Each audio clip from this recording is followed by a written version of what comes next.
Bonjour Michel Tréguer, votre Bonjour. livre Avec le temps, chronique d'un village breton sous l'occupation allemande, paraît aux éditions dialogue.fr dans la collection Ouverture.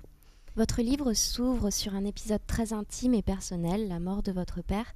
Quel sentiment ce drame a-t-il fait naître en vous ? Évidemment beaucoup d'émotions puisque c'était le décès de mon père, mais en même temps aussi déjà pas mal d'interrogations parce que, comme je le raconte dans le livre, ce fut un moment un peu étrange. Je ne sais pas s'il faut que je révèle déjà ce qui se passe dans ces pages et qui peut peut-être brûler un peu le suspense. Enfin, en gros, mon père était un instituteur public, donc en principe laïque, en principe de gauche, tout ce que vous imaginez. Hein. Et au moment de ses dernières souffrances, on m'a proposé à l'hôpital de faire venir un aumônier, que j'ai accepté. Et finalement, je me suis aperçu que la présence de cet homme apaisait ces derniers moments. Donc c'était quand même quelque chose d'un peu étonnant, un peu étrange. Et ça m'a, disons, dans la suite des jours, des mois, des années, ça a continué à me poursuivre. Et je me suis demandé, au fond, si je connaissais mon père, si je savais toute sa vie. Donc c'était un peu le début d'une enquête qui devait me mener ailleurs. Au fil des pages, vous devenez vraiment un enquêteur à la recherche de la vérité et aviez-vous le pressentiment d'être bientôt confronté à des révélations si fortes ? Eh bien, pas tout à fait, non. En fait, le livre est vraiment effectivement une enquête menée dans la vérité. C'est-à-dire que je me suis lancé là-dedans. Je ne savais même pas tout à fait au début que j'allais écrire un livre. Et de mon père, je suis passé évidemment à ma famille, de ma famille au village dans lequel cette famille était née et avait vécu, qui est donc le village de Bourblanc, hein, tout près de Brest. Et alors pourquoi je me suis retrouvé dans une certaine période trouble, à savoir l'occupation allemande, période de résistance, de collaboration, de tout ce que vous imaginez. Donc vous voyez, ce sont des grands mots, cela. Hein. Eh bien, pour deux raisons. D'une part, parce que il s'était passé des choses que je ne savais pas et que je ne connaissais pas et que j'ai voulu découvrir. Et d'autre part parce que pour chacun d'entre nous, si vous voulez, ça c'est vrai pour chacun d'entre nous, le moment mystérieux, le moment trouble, c'est le moment où se forme finalement notre intelligence, notre esprit, notre mémoire, c'est-à-dire en gros 3-4 ans, hein, quand on accède au langage. Et cette période-là, pour moi, c'est la période de la guerre. Donc, si vous voulez, les années 1943-1944, c'était à la fois une période trouble pour l'histoire du village, pour l'histoire de ma famille, pour l'histoire de l'humanité, en fait, hein, parce que c'était quand même le nazisme contre la démocratie. Hein, et c'était aussi les premières années où naissait ma conscience. Donc finalement, je me suis trouvé en train d'enquêter sur cette période et dans ce village. Vous décrivez votre livre comme une décantation par écrit de paroles vivantes, qui est une très belle formule, et j'aimerais savoir quelle fut votre démarche. Mais en gros, si vous voulez, moi, ma seule étoile, mon seul guide, c'était la vérité. C'est-à-dire, ça m'était absolument égal de découvrir des choses éventuellement désagréables. Je ne sais pas si c'est le cas d'ailleurs, mais enfin, moi je les prends plutôt comme des choses intéressantes, avec 50 ans ou 60 ans de distance. Et donc je me suis dit que, quelles que soient les choses que je découvre et qui se passent, j'y vais.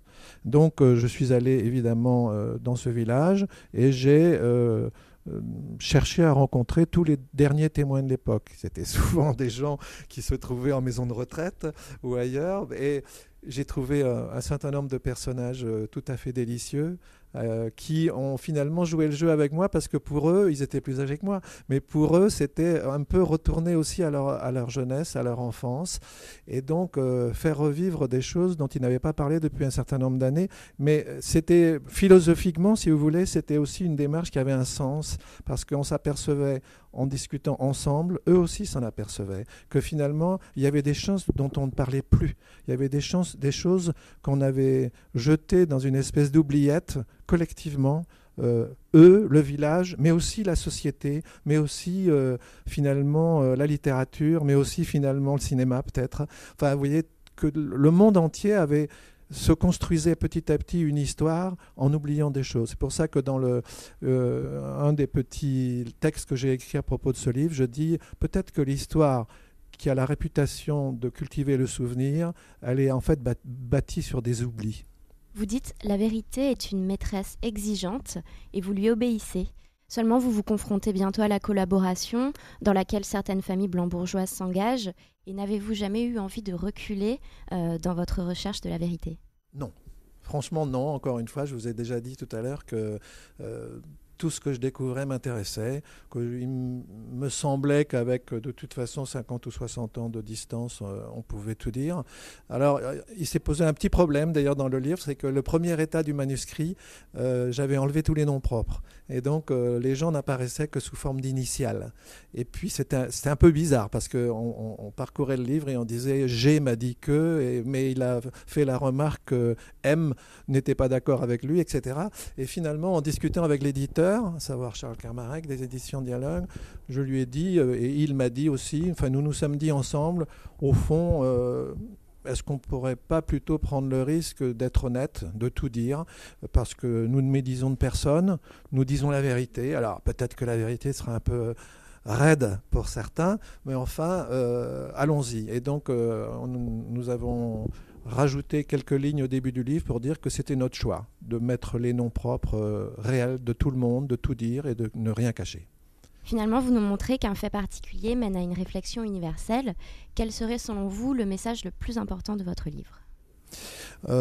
Oui, alors, deux réponses sur la première partie de votre question. Oui, effectivement, je crois que les grands concepts, les grandes idées, dans le cas de ce livre, c'est résistance, collaboration, démocratie, nazisme, etc. Mais on peut imaginer toutes les idées qu'on veut et que manipule la philosophie. Quand on les prend au niveau abstrait, général, c'est souvent un peu difficile, un peu sec. Et on s'aperçoit finalement que ces grandes idées, en général, se manifestent dans la vie de chacun sous une forme plus concrète. Par exemple, si vous parlez du malheur de l'enfance, du malheur de l'enfance, c'est un peu abstrait. Mais si vous racontez la vie d'Anne Frank d'un côté, ou peut-être d'un autre côté, celle du petit Pousset qu'on abandonnait dans la forêt, etc., ça prend un autre sens, ça devient concret. Donc je pense que c'est toujours intéressant de partir d'aborder les idées générales à travers des points précis. Et ce livre-là, ce n'était pas mon projet, mais ça s'est passé comme ça. Je suis parti donc d'un événement précis de ma vie, et puis je me suis retrouvé à traiter des idées beaucoup plus générales. Alors, quelle est la plus importante ? Moi, je dirais effectivement que, pour en revenir au début de notre conversation, que c'est le respect de la vérité. Je trouve que toute vérité est bonne à dire, quelle que soit sa difficulté et quelle que soit la difficulté à l'avaler, c'est la vérité et il faut faire face. Merci beaucoup Michel Trégat.